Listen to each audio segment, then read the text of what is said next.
भारतामध्ये जर तुम्ही बघायला गेलात तर सपोज तुमच्याकडे पैसे नाही आहेत, सो तुम्ही काहीच नाही करू शकत. तुम्हाला सगळ्या गोष्टी फॉलो करायला लागतील. तुमच्याकडे जर पैसे असतील तर तुम्ही थोडेफार रूल बदलू शकता, बेंड करू शकता.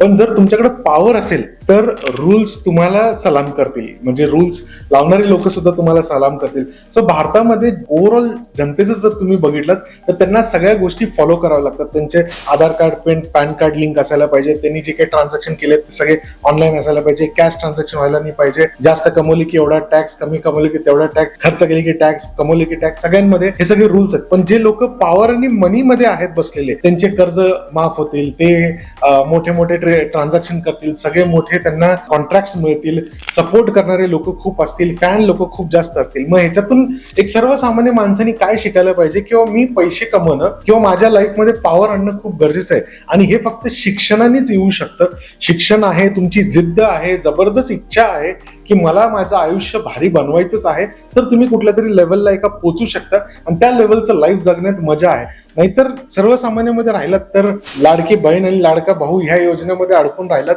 तर तुमचे सगळे ट्रान्झॅक्शन बघितले जातील. तुमच्याकडनं टॅक्सच्या नावाखाली खूप तुमचे हाल होतील. पण बिझनेसमॅनच्या हिशोबाने तुम्ही काम कराल, किंवा तुम्ही इन्व्हेस्टरच्या नावाने तुम्ही काम कराल, किंवा तुम्ही शेअर मार्केट शिकाल, तर नक्कीच ह्या गोष्टींचा बराच फायदा घेऊ शकाल तुम्ही.